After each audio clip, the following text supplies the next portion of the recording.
Bonjour, que la paix de notre Seigneur Jésus-Christ soit sur vous et que ses bontés et ses compassions soient votre partage. Je remercie le Seigneur pour cette journée, pour ce mardi 30 janvier. Demain, nous serons le 31 et après-demain, nous allons entrer dans le mois de février par la grâce du Seigneur. Le Seigneur nous fait grâce de continuer notre course. Il y en a plusieurs qui se sont arrêtés. Il y en a plusieurs qui ont été forcés d'arrêter la course. Mais que la gloire et que l'honneur reviennent à notre Seigneur Jésus, qui nous permet d'être toujours en vie et d'avoir nos proches à nos côtés, des gens qui nous aiment et aussi des gens que nous aimons. Bonjour à Bao Bénédicte, que le Seigneur te bénisse. Je suis en train de penser à Parfait Ombe, je ne sais pas qu'est-ce qui devient. Si Parfait Ombe, tu m'écoutes ou même si tu entends cette vidéo en différé, que le Seigneur te fortifie, que le Seigneur t'assiste, que le Seigneur vous garde tous, que le Seigneur veille sur vos âmes au nom de Jésus. Bonjour à ma sœur Rayon du Soleil. Malgré tes cours d'assistante sanitaire, voilà, que le Seigneur te bénisse. J'avais lu que tu étais en train de passer des cours et que tu n'allais pas être très disponible pour les directs. Que le Seigneur te bénisse pour ta présence. Soyez bénis. Soyez toutes et tous bénis. J'espère que tu jeûnes. Et même si tu ne jeûnes pas, sois en attitude de prière. Nous sommes le premier jour. Pour certains, ça sera difficile. Bonjour à Cynthia, Ja. Bonjour à Christiane. Pour certaines personnes, ça sera difficile, mais pour d'autres, ça sera juste question d'habitude. Donc, nous continuons notre jeûne. Nous allons le rompre tout à l'heure à 6 heures du soir, exactement à 18 heures. Et j'aimerais que tu puisses lire quelques versets bibliques que nous allons exploiter tout à l'heure avant de couper notre jeûne. Donc, tu vas écrire « Bonjour à Noël Diaz ». Hier, nous avons communiqué des versets bibliques et j'espère que tu les as lus, j'espère que tu as médité dessus et j'espère que tu en as fait des sujets de prière. Donc, aujourd'hui, nous allons lire le psaume 103, verset 3. J'attends la première personne qui va écrire psaume 103, verset 3. J'attends la première personne. I'm waiting for the first person. Psaume 103, verset 3. Est-ce qu'il y a quelqu'un qui peut l'écrire? Psaume 103, verset 3. Est-ce qu'il y a quelqu'un qui peut l'écrire? Le psaume 103, verset 3. J'attends la première personne. Merci à ma sœur Christiane. Merci à Cynthia. Nous allons lire 2 Chroniques. 2 Chroniques, c'est dans l'Ancien Testament. Nous allons lire 2 Chroniques, chapitre 7, verset 14. 2 Chroniques, chapitre 7, verset 14. Ah, que le Seigneur te bénisse, Noël, et qui te fortifie, et que tu continues demain. Merci à Bao Bénédicte. Psaume 103, verset 3. Merci à Marie Zoa. Maintenant, après, nous allons lire 2 Chroniques 7, 14, désolé. 2 Chroniques 7, verset 14. Merci à Cynthia. Ah, mon frère Ambe Parfait est là. Mais écoute, j'ai parlé de toi comme ça. Je ne sais pas si tu étais là. Je ne sais pas ce que tu es en train de traverser, mais le Seigneur a voulu que je parle de toi aujourd'hui. Ma prière pour toi et pour toutes les personnes qui passent des moments difficiles est que le Seigneur soit notre guide. Surtout, Dieu est fidèle. Je parle de mon témoignage, Dieu est fidèle. Il est celui qui relève. Il est celui qui restaure. Il est celui qui délivre. Il est celui qui bénit. Il est celui qui confond nos ennemis. Et il est celui qui nous surprend agréablement. Je ne sais pas ce que tu traverses, Parfait, mais que le Seigneur Jésus-Christ soit avec toi. Donc, nous avons le psaume 103, verset 3. Nous avons 2 Chroniques, chapitre 7, verset 14. Et nous avons 1 Corinthiens, chapitre 6, versets 9 à 10. J'attends la première personne qui va écrire 1 Corinthiens 6, 9 à 10. Que le Seigneur te fortifie, mon frère parfait en deux. Que le Seigneur te fortifie. Bonjour à Ramatou, Sarah, tout Messier. Que le Seigneur te fortifie aussi et te bénisse. Donc le dernier, c'est 1 Corinthiens chapitre 6, versets 9 et 10. Est-ce qu'il y a quelqu'un qui peut le lire? Est-ce qu'il y a quelqu'un qui peut le lire? Ah ça oui, qui peut l'écrire? Je fais beaucoup de choses à la fois. 1 Corinthiens chapitre 6, versets 9 et 10. 1 Corinthiens 6, 9 et 10. Est-ce qu'il y a quelqu'un qui peut l'écrire? Merci à toutes. Est-ce qu'il y a quelqu'un qui peut l'écrire? 1 Corinthiens chapitre 6, versets 9 et 10. Ça sera le troisième et le dernier verset que nous allons lire aujourd'hui. Est-ce qu'il y a quelqu'un qui peut l'écrire? On a des petits problèmes de connexion. Par la grâce de Dieu, je vais terminer cette vidéo. J'attends la première personne qui va écrire 1 Corinthiens chapitre 6, versets 9 et 10. Bonsoir à vous tous qui êtes là. Merci. Que le Seigneur vous bénisse. Que Jésus-Christ soit votre guide. Ma sœur Claire, j'ai reçu ton voice tout à l'heure, ma sœur Claire. On m'a transmis ton voice. Bonjour à Lolo Madagas, où tu as rêvé qu'on est venu t'offrir pour toi, non, pour tes enfants et pour les enfants de ta nièce, des cadeaux. Alors, nous allons le prendre dans le bon sens et dans le mauvais sens.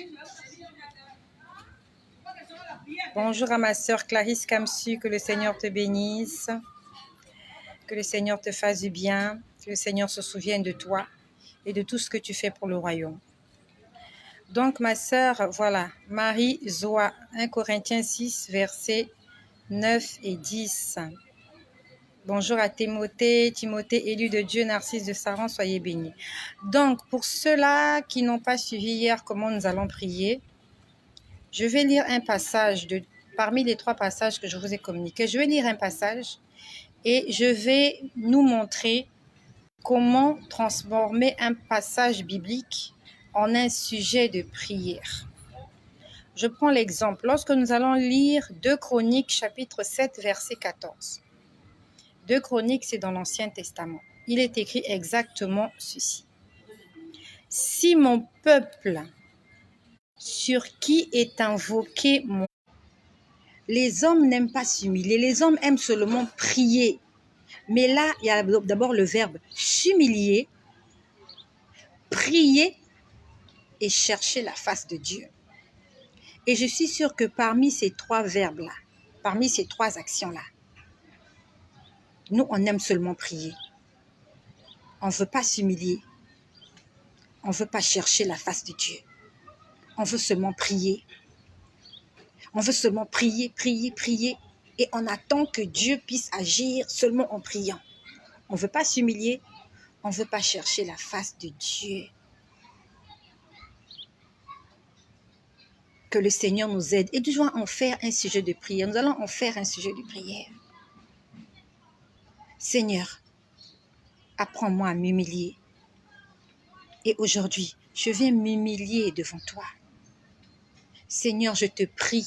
Prier quelqu'un, ça veut dire le supplier. Et on ne supplie que quelqu'un qui est supérieur à soi. Quand on supplie quelqu'un, quand on prie quelqu'un, ça veut dire que tu reconnais que la personne est supérieure, la personne est au-dessus et que toi, tu es au-dessous, tu es inférieur et tu as besoin de cette personne-là. Prier quelqu'un, ça veut dire attendre quelque chose. Tu attends que quelqu'un fasse quelque chose pour toi. Tu attends que quelqu'un te donne. Ça veut dire que tu dois t'humilier, tu dois te rabaisser. Le problème est que nous, on prie seulement. On veut seulement que Dieu donne, que Dieu ouvre. On ne veut pas s'humilier. Même d'autres qui prient avec tout leur orgueil. Il y a d'autres personnes qui viennent prier Dieu. Donc, il vient demander quelque chose à Dieu avec tout son orgueil, avec toute son arrogance. Il ne se met pas à genoux. Comment tu peux t'approcher de Pharaon sans te prosterner? Comment tu vas t'approcher du roi Nebuchadnezzar? Tu vas lui parler les yeux dans les yeux. Quand on parle au roi, on baisse les yeux, on baisse le regard. S'humilie, prie et cherche ma face. Ça doit être un sujet de prière pour toi. Seigneur, apprends-moi à être humble. Apprends-moi à m'humilier parce que l'humilité précède la gloire. Non seulement devant ta présence, mais aussi en face des hommes. Seigneur, aide-moi à être quelqu'un de simple devant les gens qui m'entourent. Brise mon orgueil. Brise mon estime de soi. Brise mon ego. Seigneur, apprends-moi et aide-moi à chercher ta face. Donc tu vas utiliser tous les mots de ce verset. Tu vas utiliser tous les adjectifs. Tu vas utiliser tous les verbes et tu vas en faire un sujet de prière. Tu vas les exploiter. Et qu'est-ce qui se passe? Et après on dit, et s'il se détourne de ses mauvaises voies? Le problème est que nous, on n'aime pas prendre le verset en totalité. On prend ce qui nous arrange. Là, dans ce verset-là, c'est le secret de la réussite. Pour que Dieu t'exauce. 2 Chroniques chapitre 7 verset 14. Tu t'humilies, tu pries, tu cherches la face de Dieu et tu te détournes de tes mauvaises voies. Il y a beaucoup qui s'humilient, il s'est repenti. Il vient prier, ok. Il cherche la face de Dieu, ok. Tu invoques Dieu, tu le cherches, tu veux le comprendre, tu veux comprendre les Écritures. Mais il y en a beaucoup qui ne veulent pas se détourner de leurs mauvaises voies. Tu dois en faire un sujet de prière. Seigneur, non seulement qui va t'aider, mais il faut que tu puisses manifester aussi l'envie de vouloir changer. Parce que Dieu ne va pas te courir derrière avec la chicotte. Dieu n'est pas un chicoteur. Pendant que nous sommes sur terre, Dieu est notre guide, il est notre consolateur. Le Saint-Esprit n'est pas là pour nous chicoter. La chicote, c'est après la mort.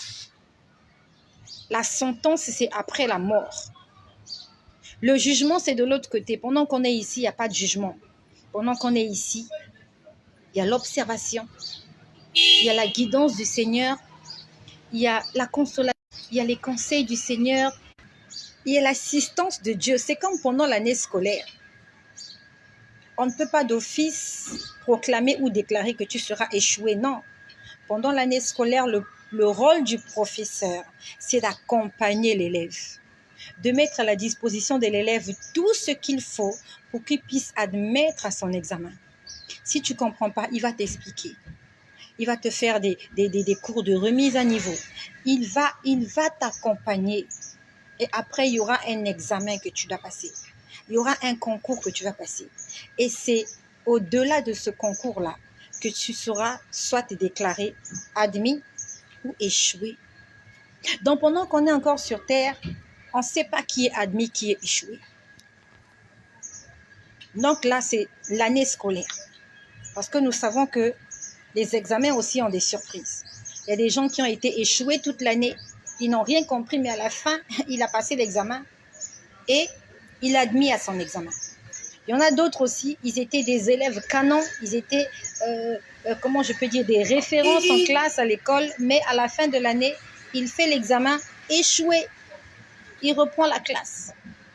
Sauf que dans notre cas, on ne reprend pas forcément la classe. Quand on passe le dernier examen final, quand on passe de l'autre côté, c'est le jugement. Tu dois rendre compte. Qu'est-ce que tu as fait, qu'est-ce que tu n'as pas fait, et la sentence va tomber. Raison pour laquelle la Bible nous dit qu'il est réservé aux hommes de mourir une seule fois. Et si par hasard, et si par grâce, tu as été confronté à la mort, tu es parti, tu es revenu, dis merci au Seigneur parce que c'est une seconde chance qu'il est en train de t'accorder. C'est mon cas. Je me suis retrouvée de l'autre côté. J'ai vu des choses. J'ai été interpellée. On m'a donné une seconde chance. On m'a dit, repars et tu vas corriger. Non seulement tu vas corriger, mais tu vas aussi dire aux autres de corriger. Parce qu'ici, il n'y a pas de rédemption. Il n'y a pas de rédemption. Il n'y a pas de second tour. Normalement, il n'y a pas de second tour. Ce que je te dis là, c'est mon témoignage. Si tu as envie de croire à cela, tu crois. Si tu n'as pas envie de croire, crois que Dieu existe et qu'il est le rémunérateur de ceux qui le cherchent. Regarde la nature, regarde ce qu'il y a autour de toi et sers-toi de ce que tu vois pour croire en Dieu et pour marcher avec lui. Ce n'est pas mon témoignage qui va te sauver, mais c'est ta relation et ta proximité avec le Seigneur. Je continue. S'il se détourne de ses mauvaises voies, alors qu'est-ce que Dieu fera? Je l'exaucerai des cieux. À ce moment-là, Dieu va t'exaucer. Lorsque tu te seras humilié, tu vas le prier, tu vas chercher sa face et tu vas finalement te détourner de tes mauvaises voies. Il dit ici qu'il va t'exaucer des cieux. Ça veut dire que c'est une promesse qu'il t'a donnée. Tu n'auras même pas besoin de le supplier. Lorsque tu auras respecté toutes ces étapes, Dieu dit, je l'exaucerai des cieux, je lui pardonnerai ses péchés et je guérirai son pays. Avant de guérir ton pays, il va d'abord te guérir. Il va guérir ta maison, il va guérir ceux de ta maison et ton pays sera aussi guéri. Comme Joseph. Par Joseph, toute une nation a été sauvée de la mort. Dieu a sauvé tout Israël grâce à Joseph. Parce que lorsqu'il y avait la famine, les enfants d'Israël sont venus en Égypte. Dieu va sauver ton pays grâce à toi, en passant par toi. Mais avant que Dieu t'exauce, avant que Dieu te sauve, te guérisse, il y a d'abord des choses que tu dois faire. Et c'est ce que nous sommes en train de faire. La repentance, l'humilité. On cherche la face de Dieu. On prie le Seigneur. On cherche sa face encore et encore. Et surtout, la repentance. Ça veut dire quoi la repentance? On en a parlé hier. Je me confesse. Avant de me confesser, je reconnais que ce que j'ai fait n'est pas bien ou je reconnais que ce que je fais n'est pas bien. Je me confesse. Confesser, c'est demander pardon. Et après, c'est pas fini. Je prends la résolution de ne plus recommencer. C'est ça la repentance. Conformément à Proverbe 28, verset 13. Celui qui cache ses transgressions ne réussit pas, mais celui qui les avoue et les délaisse obtient miséricorde. Tu dois avouer. Tu ne dois pas seulement avouer, mais tu dois délaisser. Ça veut dire que tu dois prendre la décision d'abandonner. À ce moment-là, tu obtiens miséricorde. La miséricorde, c'est le pardon. Et ce sont ces étapes-là qu'on n'aime pas respecter, qu'on ne veut pas respecter. Respectons les étapes. Donc aujourd'hui, après que tu aies lu tous ces versets, tu vas en faire des sujets de prière. Et lorsque tu te sentiras prête, quand tu auras fini ta prière aujourd'hui, fais ta doléance au Seigneur. Dis-lui ce que tu attends de lui, après t'être humilié, après avoir porté le sac et la cendre aujourd'hui, et surtout après avoir pris la décision d'abandonner tes mauvaises œuvres. Ça, c'est capital, c'est très important. La Bible nous dit qu'on ne se moque pas de Dieu. Ce n'est pas la peine de faire semblant aujourd'hui. Ah, je vais me repentir, je vais, parce que j'attends ceci. Dieu lit dans ton cœur. Dieu connaît tes pensées. Si tu vas juste... Dieu connaît tes pensées. Dieu connaît. Tu peux me tromper, mais tu ne peux pas tromper ta conscience. Tu ne peux pas tromper le Saint-Esprit. Donc, si tu es là, tu fais semblant parce que tu as un objectif. Tu veux que Dieu t'exauce. Dieu ne t'exaucera pas parce que tu es un menteur. Si ta prière de repentance, c'est du mensonge, si c'est du blabla ce que tu fais, Dieu ne te pardonnera pas. Parce qu'il a dit qu'on ne se moque pas de Dieu. Ce qu'un homme aura sémé, il le moissonnera. Et quelque part, il est écrit, Dieu n'exauce pas les pécheurs. Les pécheurs, c'est celui qui vient vers Dieu et tu viens mentir. Tu crois vouloir tromper Dieu. On ne trompe pas Dieu. Tu peux te tromper toi-même, mais tu ne peux pas tromper Dieu. Attention, bien-aimé. Nous entrons dans ce programme, bien sûr, parce que nous voulons voir les choses changer dans nos vies, mais primordialement, nous entrons dans ce programme parce que nous voulons être agréables à Dieu. D'abord, être agréable à Dieu. Parce qu'il n'y a rien de plus que le salut de nos âmes. La Bible nous dit dans le livre de Matthieu 6, « Cherchez premièrement le royaume des cieux. » Donc, nous sommes d'abord à la recherche du royaume des cieux. Peut-être que les promesses que Dieu t'a faites ne s'accompliront pas parce que tu ne vivras pas assez longtemps pour les voir. Mais ma prière, mon souhait est que tu vives longtemps. Mais au cas où tu ne vois pas toutes les promesses s'accomplissent, rentre à la maison. Il faut que le jour où tu quitteras cette terre, que la porte du ciel te soit ouverte. Moïse avait des promesses. Dieu l'avait choisi pour faire entrer les enfants d'Israël à Canaan. Il avait une promesse, mais il n'a pas vu se réaliser parce qu'il avait attristé le Saint-Esprit. Donc ça peut arriver que toi et moi, nous ayons aussi des promesses, mais nous n'allons malheureusement pas les voir s'accomplir parce que peut-être dans notre parcours, nous allons attrister le Saint-Esprit. Attention, attention, Dieu est fidèle à sa parole. Ce qu'il a écrit, il va le faire. Ce qu'il a dit, il va le faire.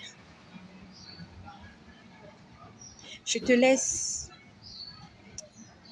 avec ta conscience, avec ta Bible. Tu as noté les versets.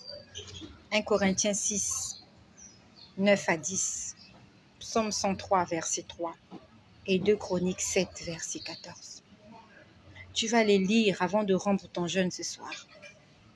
Tu vas le faire avec ton cœur. Vraiment, tu vas t'humilier avec ton cœur. Je ne serai pas là. Tu seras en face de ton Dieu. Il faut que tu sois honnête avec toi-même et honnête avec Dieu. Il faut que tu sois vrai dans ce que tu fais.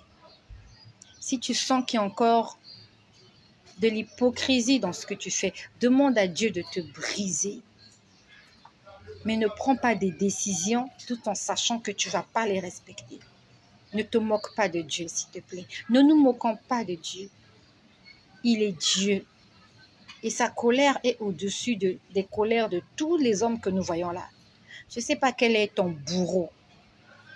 Je ne sais pas quelle est la personne qui te fait peur. Est-ce que c'est ton mari qui te terrorise? Est-ce que c'est ton chef, ton supérieur hiérarchique? Je ne sais pas qui te terrorise, mais j'aimerais te dire que la colère de Dieu est au-dessus de la colère de cette personne-là, pour qui tu as peur. Quand tu vois la personne là, tu as peur, ton cœur bat. Dieu est 1000 fois plus que cette personne-là. La colère de Dieu, vaut mieux ne pas la rencontrer. Je te souhaite une bonne fin de jeûne. Par la grâce du Seigneur. Je dis bien par la grâce du Seigneur. Je reviendrai tout à l'heure pour nous donner les versets que nous allons lire demain. Demain, c'est un autre thème. Sinon, je viendrai demain matin vous communiquer les versets que nous allons lire demain. Mais pour le moment, aujourd'hui, nous allons nous concentrer sur ces versets-là. Nous allons nous humilier. Nous allons chercher la face de Dieu. Et nous allons prendre la décision d'abandonner nos mauvais actes. Je n'ai pas besoin de te réciter tous les mauvais actes qui existent sur terre. Tu les connais. Tout ce qu'on appelle péché, tu les connais. La Bible nous dit que le Saint-Esprit est celui qui nous convainc de péché, de justice et de jugement. Au fond de toi, tu sais ce qui est bien et ce qui n'est pas bien. Tu le sais. Raison pour laquelle tu le fais en cachette. Tu le fais dans le noir. Tu ne veux pas que les gens sachent. Et c'est une honte pour toi d'en parler parce que tu sais que ce n'est pas bien. Que le Seigneur vous fortifie. Que le Seigneur nous assiste. Que le Saint-Esprit nous conduise dans toute la vérité. Que le nom de Jésus soit glorifié dans nos vies. Nous allons prier. Père éternel, je te prie pour toutes les personnes qui sont là. Pour toutes les personnes qui sont venues pour écouter ta parole. Toutes les personnes qui ont soif de toi. Seigneur, nous avons pris la décision de nous humilier, de chercher ta face. Nous avons pris la décision d'abandonner toutes nos mauvaises œuvres. Seigneur, donne-nous la force de pouvoir respecter cet engagement. Parce que toi-même, tu as dit que sans le Saint-Esprit, on ne peut rien faire. Nous avons besoin du Saint-Esprit. Seigneur, pendant que je prie, je veux que quelqu'un soit rempli du Saint-Esprit. Seigneur, que cette personne qui désire te connaître, que cette personne qui désire t'écouter, cette personne qui désire te découvrir, avoir une relation personnelle et profonde et juste et vraie avec toi. Seigneur, que cette personne puisse avoir l'exaucement de sa prière. Seigneur, en ce jour, je sais que tu es là présent et que tu nous assistes. Seigneur, tu as dit que si nous nous humilions, si nous cherchons ta face et nous abandonnons nos mauvaises œuvres, Seigneur, tu vas nous guérir. Je te prie pour quelqu'un qui est malade. Malade physiquement, malade spirituellement, malade financièrement. Seigneur, quelle que soit la maladie qui l'accompagne. Seigneur, je chasse ce mal au nom de Jésus. Seigneur, merci de ce que tu te glorifies à travers ce ministère.